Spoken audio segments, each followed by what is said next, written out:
Have you seen any more lookalikes? No? No? No, it was just the one, or the two. But you do look so similar, you really do. Okay.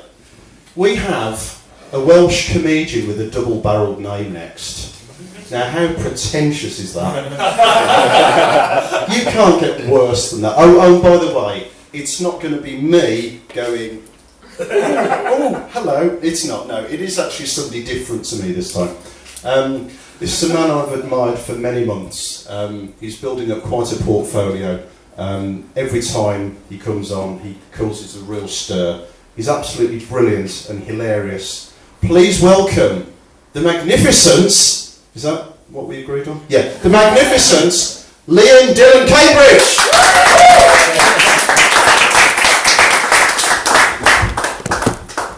Hello, how are you all? Good. Fantastic. Just a little point actually, comedians, you'll relate to this, but every time you go up on stage, you always say to the audience, how are you? I mean, we're just being really polite. Now, I'm not having a go at you guys, because you look like a lovely audience, but just once it'd be lovely for me to come up on stage, say, how are you? And someone say, yeah, I'm fine, Liam, but more importantly, how are you? Just bear it in mind, okay? Just bear it in mind. Yeah, my name's Liam, and I'm from Wales. Hey! Fantastic. And I'm single. Hopefully the two things aren't related. I know what you're thinking, he's from Wales, there's plenty of sheep around it, you can't be single. But no, I am actually single. And, I've been trying everything to get a girlfriend.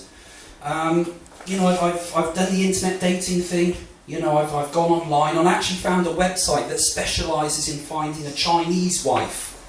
I thought that'd be lovely, wouldn't it? Wouldn't it be nice to have a Chinese wife? I suppose the only problem with having a Chinese wife is you have one and then an hour later you fancy another one, don't you?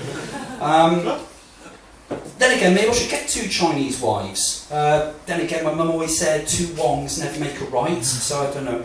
But yeah, I've been single for a while now, and it's not very easy. And I really struggle.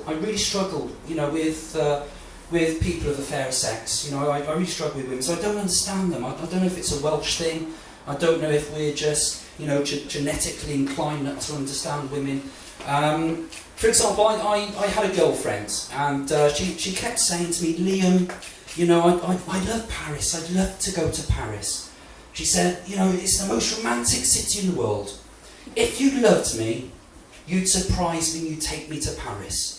And I'd love to be surprised, I'd love to take you to Paris. And I did love her, and I did want to do something nice for her, and I did want to surprise her, but what's the point in taking her to Paris? That wouldn't be much of a surprise. She'd been banging on about it for bloody months. So I thought, I'll use my initiative. And that was mistake number one, ladies and gentlemen. So I researched European cities, and I thought I'd found the perfect place, Venice. Who wouldn't love Venice? It's romantic, it's Italy, so it's passion, it's glamour, it's fashion and all that sort of stuff. And, I pictured it. I pictured us walking hand in hand across the Bridge of Sighs, sipping an espresso in St Mark's Square, having a romantic trip on a gondola. I thought it'd be absolutely fantastic, So I got the credit card out and I booked it. And I'd arranged everything. I'd even arranged for a taxi to pick her up from work on a Friday night. And she was working as a children's entertainer at the time. So the taxi pulls up at the airport and she gets out the back of the taxi and she's dressed head to foot as a clown. Bright orange curly wig, spinning bow tie, baggy trousers and these great big long massive comedy shoes.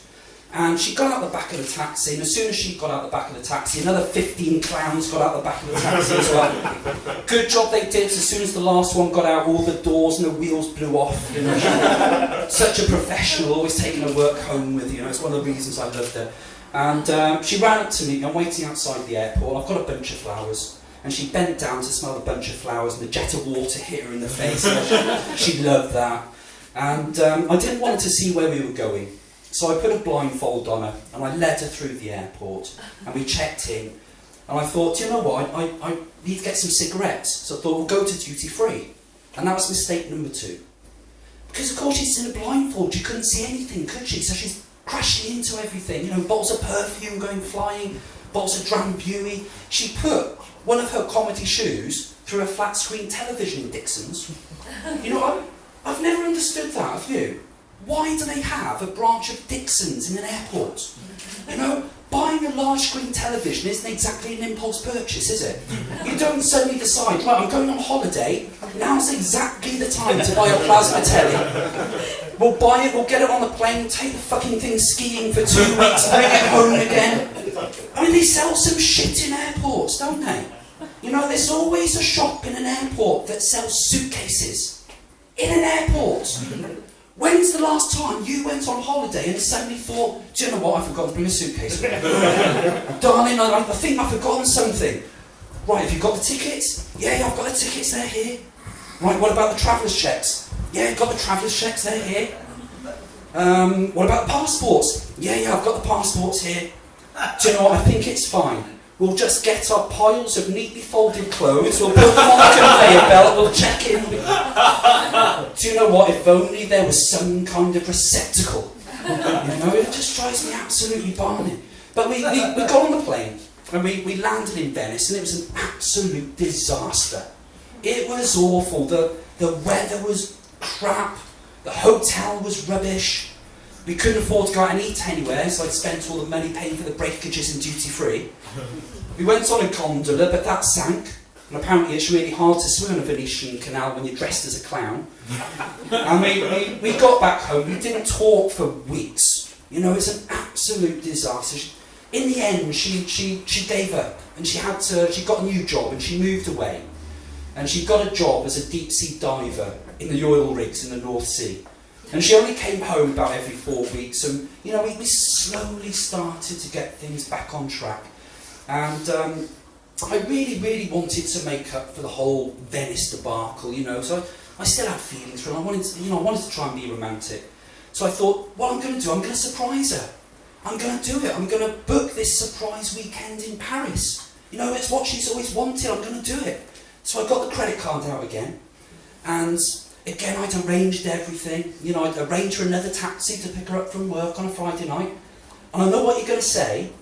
Yes, it cost a fortune to get a taxi from Aberdeen to Birmingham Airport. I thought ahead. I'd already bought my cigarettes. I didn't have to go anywhere near duty free. So the savings in that alone more than covered the cost of the taxi. So the taxi pulled up and out she got, and again she hadn't had time to change. So she got out and she's in full diving gear. You know, lead diving boots, rubber diving suits, one of these great big brass diving helmets. And again, I didn't want her to see where we were going, and I was never going to get a blindfold big enough. So I just started to paint one of the little portholes on a diving helmet. And I led her through, and we got on the plane, and we went to Paris. And I'd arranged everything. You know, I'd booked this amazing hotel, and it was in Montmartre, it was up on the hill, and it was on the top floor, and from the bathroom you could overlook the Sacré-Cœur, all lit up at night, beautiful. And then there were these French doors. Well, then again, we were in Paris, so there were these doors, and they led onto this balcony. And from this balcony, you could see the whole of Paris lit up at night. You know, the Eiffel Tower. It was absolutely perfect. So I got her into the room, popped open a bottle of champagne, led her through the doors, onto the balcony, and I scraped away the paint from a little porthole. And I said, there you go, darling. And I showed her Paris all lit up at night, and the Eiffel Tower. And she turned around and she said, Blackpool? You've taken me to bloody Blackpool! You're a bastard, I hate you! I don't know why I even bothered being with you, I can't take it anymore. And something inside me flipped. And I just couldn't take the abuse, I just couldn't take the constant nagging anymore. And something just flipped and I just pushed her over the edge of the balcony. And immediately I regretted it. And I went to the edge and I looked over. And all I could see was her brass diving helmet glinting in the Parisian moonlight as she fell towards the ground below. And I couldn't see inside the helmet, obviously. So I don't know what she was thinking. You know, she probably wasn't very happy. But I couldn't tell if she was crying. I couldn't tell if she was scared. I couldn't tell if she was still bloody nagging me. But there is a little part of me that deep down inside would like to think that finally, I'd managed to achieve the impossible. And I'd finally managed to surprise the bitch. So thank you very much. You've been absolutely lovely. It's been a real honour talking to you tonight. So I hope you enjoy the rest of the night. Thank you very much.